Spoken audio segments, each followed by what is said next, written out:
സ്നേഹബഹുമാനീയനായ വികാരി അച്ഛ, സിസ്റ്റേഴ്സ്,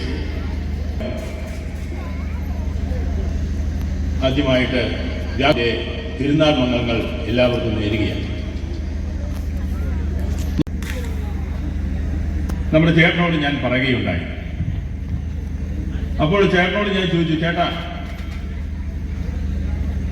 യോസേഫ് പിതാവിന്റെ ഒരു ഭക്തിഗാനം പാടിത്തരാമോ? ചേട്ടൻ വളരെ സന്തോഷത്തോടുകൂടി പറഞ്ഞു, ചോദിച്ചാൽ അതിനെന്താണ്, ഞാൻ തീർച്ചയായിട്ടും കൂടാം. അങ്ങനെ ചേട്ടന് ഒരു ഭക്തിഗാനം പാടിത്തരുവാൻ സമ്മതിക്കുകയും അതുപോലെ തന്നെ ഞാൻ ഈ കഥകൾ പറഞ്ഞപ്പോൾ എന്തെങ്കിലും പോരായ്മകളൊക്കെ ഉണ്ടെങ്കിൽ അതെല്ലാം തിരുത്തുവാനും വേണ്ട ഉപദേശങ്ങളെല്ലാം തരുവാനും ചേട്ടൻ പ്രത്യേകം ശ്രദ്ധിച്ചു. അതുപോലെ തന്നെ ചേട്ടന്റെ മരിച്ചുപോയ അനിയന്റെ മകനാണ് നമ്മൾ ഈ കാണുന്ന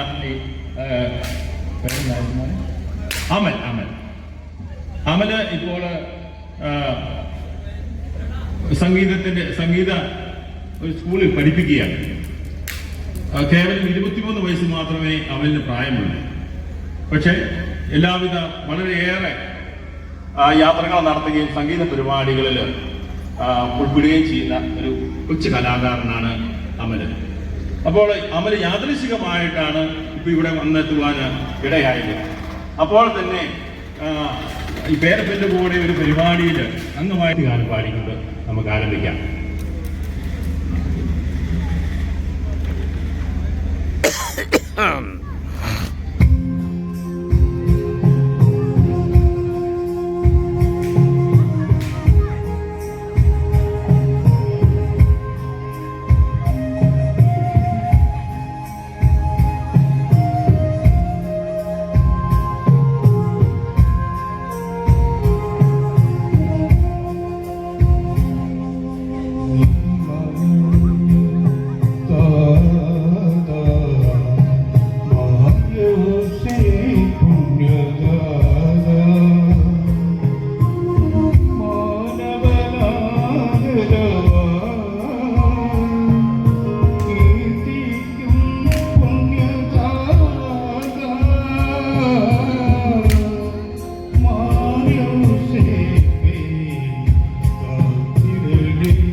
യോസേഫ് പിതാവിന്റെ ജീവിതത്തിലെ പ്രധാന സംഭവങ്ങളെ ഓർത്തിരിക്കൊണ്ട് ഒരു കഥ പോലെ നിങ്ങളോട് പറയാനാണ് ഞാൻ ഉദ്ദേശിക്കുന്നത്.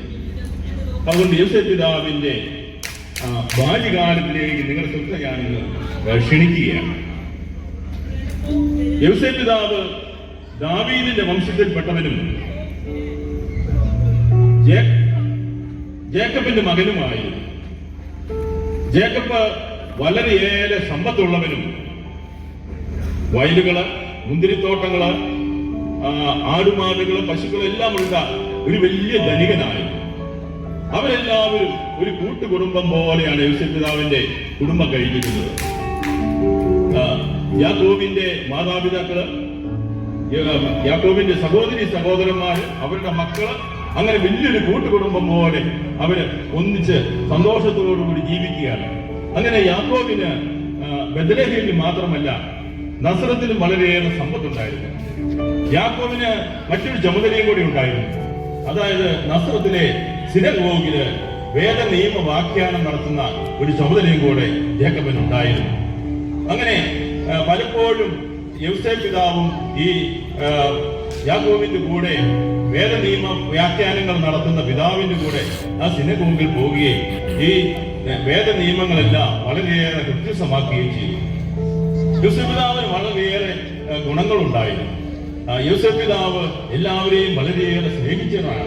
അതുപോലെ തന്നെ ദൈവത്തോടുള്ള പ്രത്യേക ആരാധന, ദൈവത്തോടുള്ള പ്രത്യേക സ്നേഹം, എല്ലാവരെയും സ്നേഹിക്കുന്ന, പുഞ്ചിരിക്കുന്ന, സുന്ദരനായ സുമുഖനായ ഒരു ചെറുപ്പക്കാരനാണ് ജോസഫ്.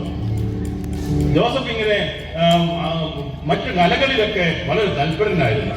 കൊത്തുപണികളിൽ യോസഫിന് വലിയ താല്പര്യമുണ്ടെന്ന് മനസ്സിലാക്കി അദ്ദേഹത്തിന്റെ പിതാവ് അദ്ദേഹത്തെ കൊത്തുപണികൾ അഭ്യസിക്കാൻ വേണ്ടിട്ട് ഈജിപ്തിലേക്ക് പറഞ്ഞു വിട്ടു. ഈജിപ്ത് നമുക്കറിയാം പിരിവിടിന്റെയൊക്കെ നാടാണ്. അപ്പൊ വളരെയേറെ അതുപോലെ 400 വർഷം അവരവിടെ ജീവിച്ചവരുമാണ്. അപ്പോൾ ഈജിപ്തിൽ പോയി ഈ കൊത്തുപണികളെല്ലാം പഠിച്ച് ജോസഫ് തിരിച്ച് നസ്രത്തിൽ തിരിച്ചെത്തുകയാണ്. ഈ സമയത്ത് തന്നെയാണ് പരിശുദ്ധ അമ്മ ആ സിനഗോഗിൽ 3 വയസ്സുള്ള പരിശുദ്ധ അമ്മ ആ സിനഗോഗിൽ വന്നു ചേർന്ന് പഠിക്കുവാനായി ചേരുന്നത്. പിതാവിന്റെ അസാന്നിധ്യത്തിൽ പലപ്പോഴും വേദ നിയമ വ്യാഖ്യാനങ്ങൾ നടത്തിയിരുന്നത് ജോസഫായിരുന്നു. അങ്ങനെ പരിശുദ്ധ അമ്മയും ജോസഫും നേരത്തെ തന്നെ പരസ്പരം കാണുകയൊക്കെ ചെയ്തിട്ടുള്ളവരാണ്. അങ്ങനെ പരിശുദ്ധ അമ്മയ്ക്ക് വളരെയേറെ ഗുണങ്ങളുണ്ട്.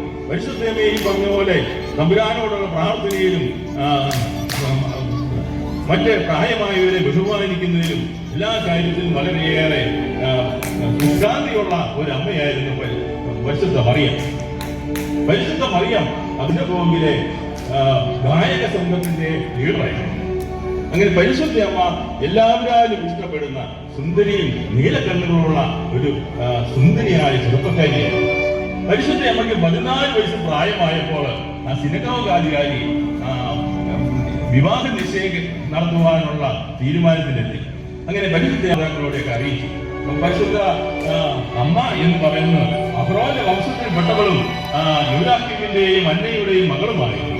അങ്ങനെ പരിശുദ്ധ അമ്മയെ വിവാഹം കഴിക്കുവാൻ ധാരാളം യഹൂദ ചെറുപ്പക്കാര് തൽപരരായിരുന്നു.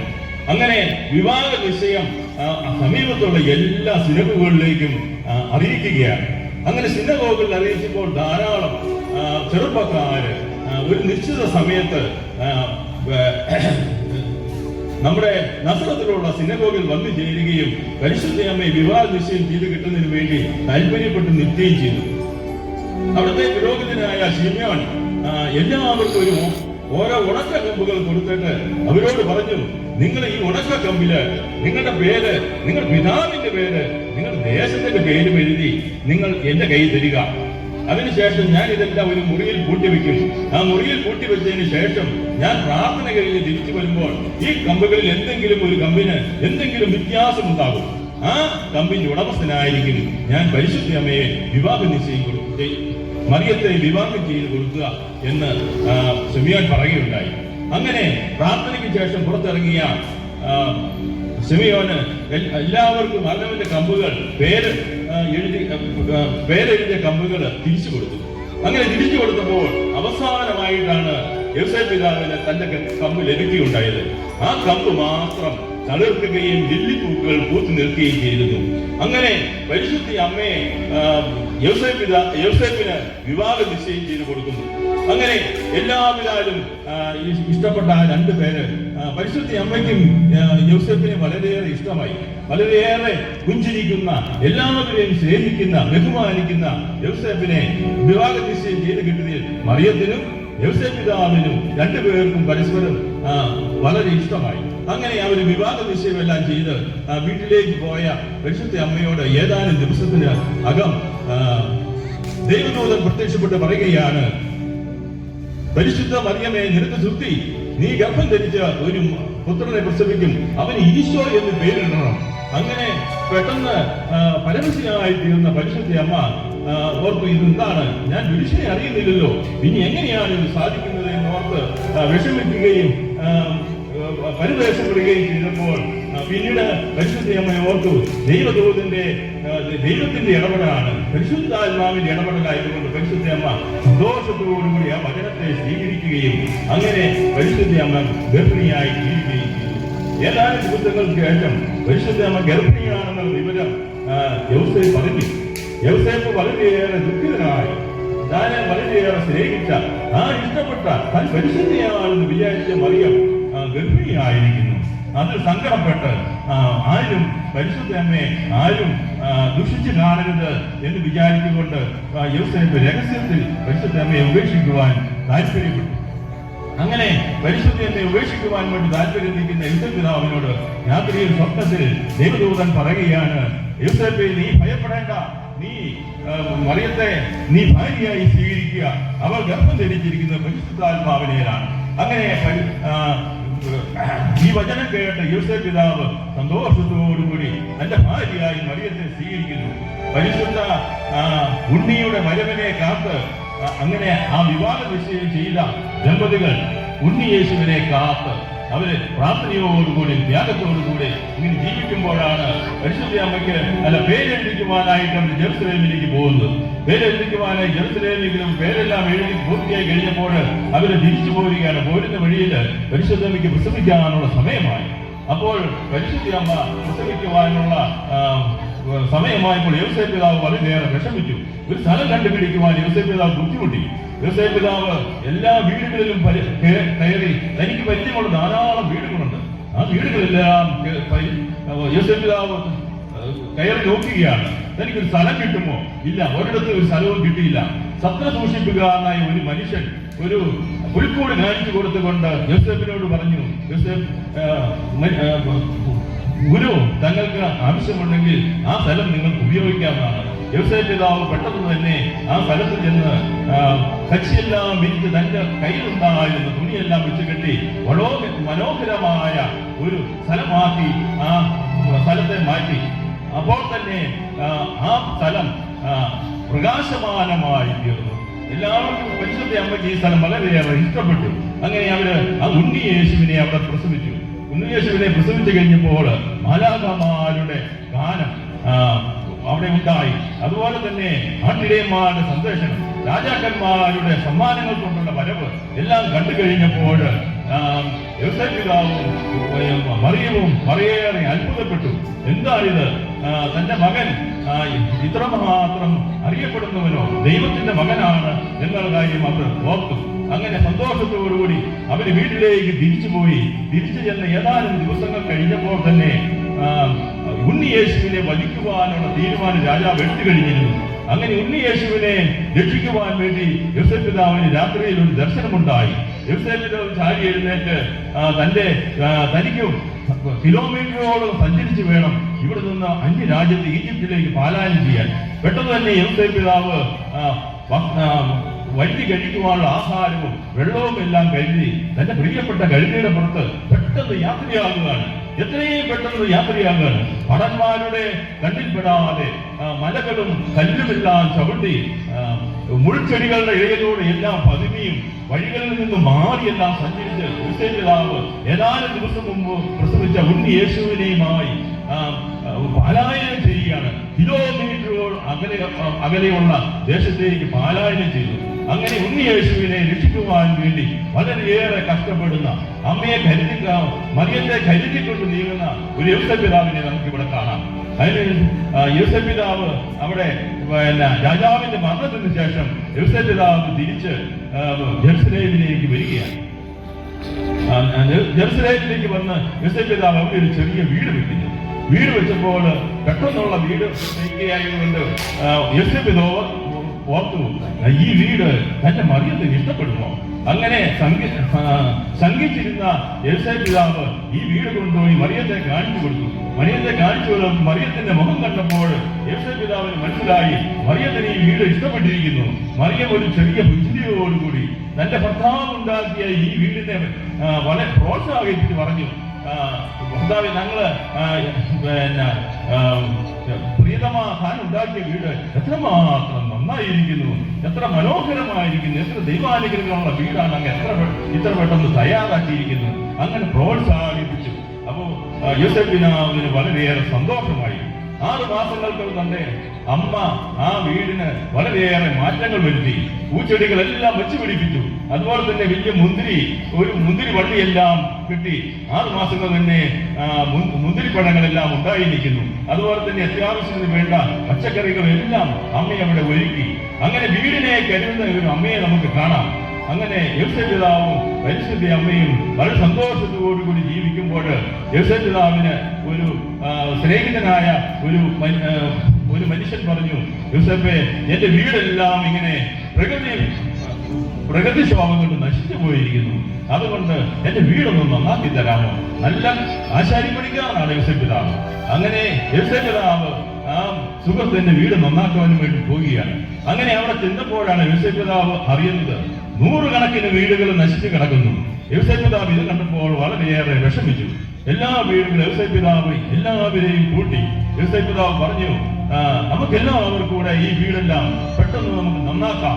അങ്ങനെ യോസേപ്പ് പിതാവിന്റെ കൂട്ടായ്മയില് കല്ലും മണ്ണും എല്ലാം ചുമന്നും തടി കണ്ടിച്ചും എല്ലാവരും കൂടി ഒത്തുചേർന്നുകൊണ്ട് യോസേപ്പ് പിതാവിന്റെ നേതൃത്വത്തിൽ എല്ലാവരും കൂടി ഒത്തുചേർന്നുകൊണ്ട് പെട്ടെന്ന് 3 മാസം കൊണ്ട് എല്ലാം 100 കണക്കിന് വീടുകൾ യോസേപ്പ് പിതാവ് നന്നാക്കി കൊടുക്കുന്നു. ആ പ്രവൃത്തിയില് ഉടനീളം അവർ തമ്പുരാനോട് പ്രാർത്ഥിക്കുകയും തിരുവചന വ്യാഖ്യാനമെല്ലാം യോസേപ്പ് പിതാവ് ഇതിനിടയ്ക്ക് നടത്തി കൊടുക്കുന്നുണ്ട്. അങ്ങനെ ആ യോസേപ്പ് പിതാവിനെ എല്ലാവർക്കും ഇഷ്ടമായി. ഇങ്ങനെ 3 മാസത്തിന് ശേഷം വീടുകളെല്ലാം നന്നാക്കി യോസേപ്പ് പിതാവ് തിരിച്ച് വീട്ടിലേക്ക് പോകാൻ വേണ്ടി ഒരുങ്ങിയപ്പോൾ ഒരു ചെറിയ പ്രതിഫലമൊക്കെ യോസേപ്പ് പിതാവിനെ കൊണ്ടുവന്ന് കൊടുക്കുകയാണ്. യോസേപ്പ് പിതാവിന് കൈകളിൽ വാങ്ങിച്ചതിന് ശേഷം യോസേപ്പ് പിതാവ് പറഞ്ഞു, എന്നെക്കാട്ടിലും ദരിദ്രരായ മനുഷ്യരാണ് നിങ്ങൾ, എനിക്ക് ഈ പൈസ നിങ്ങൾക്ക് ആവശ്യമില്ല എന്ന് പറഞ്ഞുകൊണ്ട് യോസേപ്പ് പിതാവ് ഈ പൈസ ഈ ദരിദ്രരായ മനുഷ്യർക്ക് തിരിച്ചു കൊടുക്കുമ്പോൾ ആ ദരിദ്രരായ മനുഷ്യര് കണ്ണുനീർ വാർത്തു. തങ്ങളെ എത്രമാത്രം സ്നേഹിക്കുന്ന, എത്രമാത്രം കരുതുന്ന ഒരു ജോസഫിനെയാണ് അവിടെ തങ്ങളുടെ കൂടെ ഈ വീടുകളെല്ലാം നന്നാക്കി തന്നതെന്ന് ഓർത്ത് അവര് ദുഃഖത്തോടുകൂടി കരഞ്ഞുകൊണ്ട് യോസേപ്പ് പിതാവിനെ വീട്ടിലേക്ക് പറഞ്ഞു വിടുകയാണ്. അങ്ങനെ ഏതാനും ദിവസങ്ങൾക്കകം തിരിച്ചു വരാമെന്ന് പറഞ്ഞുകൊണ്ട് പോയ യോസേപ്പിനെ കാണാതെ മറിയവും ഉണ്ണിയേശുവും വളരെ ദുഃഖിതനായി വീട്ടിൽ കഴിയുകയായിരുന്നു. അപ്പോഴാണ് യോസേപ്പ് പിതാവ് വളരെ ക്ഷീണിതനായി ബുദ്ധിമുട്ടി കഠിനാധ്വാനം ചെയ്ത് വിഷമിച്ച് ശരീരമെല്ലാം കൈയുമെല്ലാം മുറിഞ്ഞ് കൈകളെ തോലുമെല്ലാം പോയി അവശനായി യോസേപ്പ് പിതാവ് അവിടെ ചെല്ലുന്നത്. ആ യോസേപ്പ് പിതാവിനെ ഉണ്ണിയേശുവെന്ന് കെട്ടിപ്പിടിച്ച് ചുംബിക്കുന്നു. പരിശുദ്ധ അമ്മ ശരീരത്തിലെല്ലാം തലോടി യോസേപ്പ് പിതാവിനെ പ്രോത്സാഹിപ്പിച്ചു. യോസേപ്പ് പിതാവ് വേണ്ട നല്ല ആഹാരം കഴിച്ചപ്പോൾ വേദനയാൽ പുഴയുന്ന യേശുനാഥൻ കൈവത്തിക്കൊണ്ട് നിലത്തേക്ക് വീഴുകയും നിലത്തേക്ക് വീണ യേശുനാഥനെ ഭടന്മാരെല്ലാം കൂടെ പൊക്കിയെടുത്തുകൊണ്ട് വീണ്ടും എന്താണ് നീ മിണ്ടാതിരിക്കുന്നത്, നിനക്ക് എന്തുകൊണ്ട് മിണ്ടിക്കൂടാ എന്ന് ചോദിച്ചുകൊണ്ട് യേശുനാഥന്റെ നാക്ക് പുറത്തേക്ക് വലിച്ചു ചാരിക്കുകയും ചണം കൊണ്ട് യേശുനാഥന്റെ നാക്കില് വളരെയേറെ പീഡകൾ ഏൽപ്പിക്കുകയും ചെയ്തപ്പോൾ യേശുനാഥൻ വേദനയും അതുപോലെ തന്നെ യേശുനാഥന്റെ സുന്ദരമായ താടിയില് ആഞ്ഞു വലിച്ചപ്പോൾ ആ താടിയുടെ കൂടെ രോമത്തിന്റെ കൂടെ മാംസവും ഉണ്ടായിരുന്നു. അങ്ങനെ മാംസം വരെ പറഞ്ഞ രീതിയിലാണ് യേശുനാഥനെ കാണാൻ സാധിച്ചത്. ആ മാംസം പറഞ്ഞപ്പോൾ യേശുനാഥന്റെ മുഖത്ത് നമുക്ക് പല്ലുകളും താടിയെല്ലാം പുറത്ത് കാണാമായിരുന്നു. അത്ര ഭീകരമായ ഒരു ജന്തുവിന്റെ മുഖം പോലെ യേശുനാഥന്റെ മുഖം കാണപ്പെട്ടു. അതിനുശേഷം യേശുനാഥനെ ധാരാളം ആണികൾ തറച്ച കസേരയിൽ യേശുനാഥനെ ഇരുത്തുകയുണ്ടായി. അതുപോലെ തന്നെ ആണികൾ തറച്ച ചെരുപ്പ് യേശുനാഥനെ ധരിപ്പിച്ചു. ഇങ്ങനെ വളരെയേറെ പീഡകൾ കാണുവാൻ യോസേപ്പ് പിതാവ് കരഞ്ഞുകൊണ്ട് ഈ പീഡകളെല്ലാം തന്നിൽ നിന്ന് മാറ്റിക്കളയണമേ എന്ന് പ്രാർത്ഥിച്ചുകൊണ്ട് അലവറയിട്ട് കരയുന്ന യോസേപ്പ് പിതാവിനെ നമുക്ക് കാണാം. അതുപോലെ തന്നെ കുരിശ് ശരീരത്തിൽ വയ്ക്കുന്നതിന് മുമ്പ് അവര് ഒരു മുൾക്കിരീടം യേശുനാഥന്റെ തലയിൽ വെക്കുകയുണ്ടായി. ഈ മുൾക്കിരീടത്തിലെ ആണികളെല്ലാം ചുറ്റിക്കൊണ്ട് യേശുനാഥന്റെ തലയിലേക്ക് അടിച്ചു കയറ്റിയപ്പോൾ വേദന കൊണ്ട് പൊളയുന്ന യേശുനാഥൻ, അതുപോലെ തന്നെ എടുക്കാൻ പറ്റാത്ത ഭാരമുള്ള 180 കിലോ വെയിറ്റുള്ള കുരിശ് യേശുനാഥന്റെ തോളിലേക്ക് വെച്ചു കൊടുത്തപ്പോൾ യേശുനാഥൻ ഭാരം താങ്ങാനാകാതെ അവിടെ വീണുപോയി. അങ്ങനെ യേശുനാഥൻ വളരെയേറെ ദുഃഖിച്ച് പരവശപ്പെട്ട് എങ്ങനെയെങ്കിലും തന്റെ ബലിപീഠത്തിലേക്ക് എത്തിച്ചേരണമേ എന്ന് പ്രാർത്ഥിച്ചുകൊണ്ട് തന്റെ ബലിപീഠം നോക്കി ആ കുരിശുമായി തന്റെ കാലുകളും കൈകളും എല്ലാം ചതയ്ക്കപ്പെട്ട ആരോഗ്യമെല്ലാം ക്ഷയിച്ച ശരീരമായി ആ കുരിശ് ചുമന്നുകൊണ്ട് ആ ബലിപീഠത്തിലേക്ക് യേശുനാഥൻ യാത്രയാകുകയാണ്. വളരെ പ്രയാസപ്പെട്ട് എങ്ങനെയും എന്റെ കർത്താവേ ബലി പൂർത്തിയാക്കുവാൻ അത് അനുവദിക്കണമേ എന്ന് പ്രാർത്ഥിച്ചുകൊണ്ട് യേശുനാഥൻ പോകുന്ന വഴിക്കെല്ലാം ചാട്ടമാറുള്ള അടിയും അതുപോലെ തന്നെ ചവിട്ടും ക്രൂരമായ പീഡനങ്ങളും നടക്കുകയാണ്. അതുപോലെ തന്നെ ഉച്ച സമയത്താണ് യേശുനാഥൻ കുരിശുമായി പോകുമ്പോൾ അല്പം ദാഹജലം ചോദിച്ചപ്പോൾ ഓടയിൽ കൂടെ ഒഴുകുന്ന കറുത്ത കൊഴുത്ത വെള്ളമെടുത്ത് യേശുനാഥന് കുടിക്കുവാൻ കൊടുത്തു. യേശുനാഥൻ അത് മുഖം കൊണ്ട് തന്നെ തട്ടിക്കളഞ്ഞു. ഈ കാഴ്ചകളെല്ലാം യോസേപ്പ് പിതാവ് അവിടെ കണ്ടപ്പോൾ യോസേപ്പ് പിതാവിന്റെ ശരീരം വിറച്ചു. യോസേപ്പ് പിതാവിന് ആ കട്ടിലിൽ നിന്നും താഴെ വീണ് ഈ കാഴ്ചകൾ എന്നിൽ നിന്നും മറച്ചു കളയണമേ എന്ന് പ്രാർത്ഥിച്ചുകൊണ്ട് യോസേപ്പ് പിതാവ് നിലത്ത് തന്നെ കിടക്കുകയാണ്. ഈ കുരിശുമായി തന്റെ മകൻ ഗാവൽതാ ബലിയിലേക്ക് ചെന്ന് അവിടെ കുരിശു ഭടന്മാരാൽ ആണിയിൽ തറച്ച് വധിക്കപ്പെട്ടു. അങ്ങനെ മരിച്ച യേശുനാഥൻ മരിച്ചു കഴിഞ്ഞപ്പോൾ അത്ഭുതകരമായ ചില പ്രവർത്തികളെല്ലാം ഉണ്ടായി. അതുപോലെ പാറക്കെട്ടുകൾ പിളർന്നു. അതുപോലെ തന്നെ ദേവാലയത്തിലെ ശിരശീല രണ്ടായി കീറി. കല്ലറ വിശുദ്ധാത്മാക്കൾ കല്ലറയിൽ നിന്ന് പുറത്തു വന്ന് ആത്മാക്കൾ സ്വർഗത്തിലേക്ക് പ്രവേശിക്കുന്നത് കണ്ടു. അങ്ങനെ മരണത്തിലൂടെ വിശുദ്ധാത്മാക്കൾ പുറത്തിറങ്ങി കണ്ടപ്പോൾ യോസേപ്പ് പിതാവ് സന്തോഷിച്ചു. അങ്ങനെ അതിനുശേഷം യേശുനാഥന്റെ ശവശരീരം പരിശുദ്ധ അമ്മയുടെ മടിയിൽ കിടത്തിയപ്പോൾ ദുഃഖത്തിൻ്റെതായ ഒരു വാള് യോസേപ്പ് പിതാവ് പരിശുദ്ധ അമ്മയുടെ ഹൃദയത്തിലൂടെ കടന്നു പോകുന്നത് പിതാവ് കണ്ടു. അപ്പോൾ പിതാവ് വളരെയേറെ ദുഃഖിച്ചു. തന്റെ ഭാര്യയ്ക്ക് ആശ്വസിപ്പിക്കാൻ പോലും ആരില്ല. അങ്ങനെ വിഷമിക്കുന്ന യോസേപ്പ് പിതാവിനെ നമുക്ക് കാണാം. അതിനുശേഷം യോസേപ്പ് പിതാവ് പരവശനായി ഇങ്ങനെ കിടക്കുമ്പോൾ മറ്റൊരു കാഴ്ചയാണ് കാണുന്നത്. അതായത് മൂന്നാം നാൾ 10,000 സൂര്യന്റെ പ്രകാശത്തോടുകൂടി തന്റെ മകൻ ഉയർത്തെഴുന്നേൽക്കുന്നതായി യോസേപ്പ് പിതാവ് കാണുകയാണ്.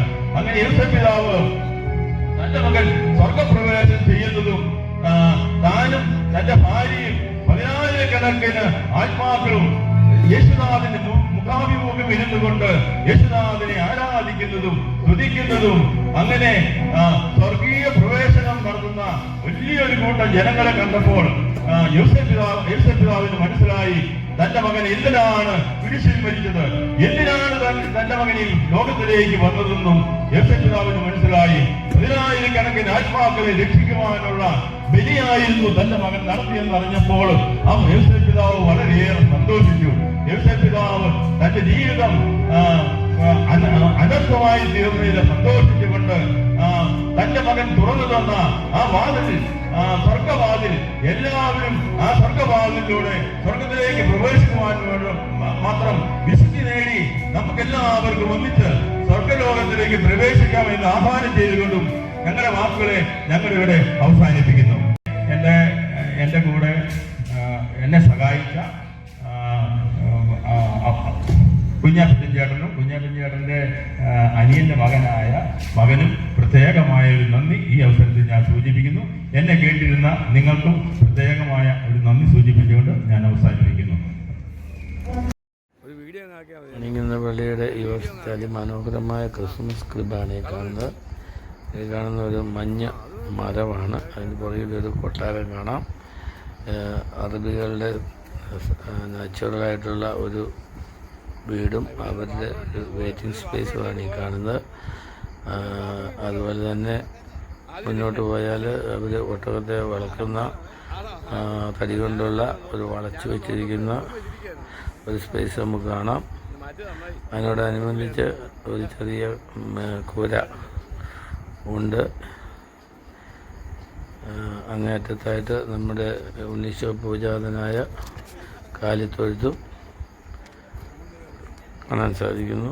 ഈ വർഷത്തെ ഈ മനോഹരമായ പുൽക്കൂട് ഉണ്ടാക്കിയത് ഇവിടുത്തെ അൽത്താര ബാലൻ ഷാജുവും പുള്ളിയുടെ സഹായികളും അച്ഛൻ്റെ ഉപദേശവുമാണ്. ഇത്രയും മനോഹരമായ പുൽക്കൂട് ഉണ്ടാക്കിയ ഷാജുവിനും അവരുടെ കൂട്ടുകാർക്കും പ്രത്യേകം നന്ദി പറഞ്ഞുകൊണ്ട് ഞാൻ പൂഞ്ഞാർ കുര്യൻ.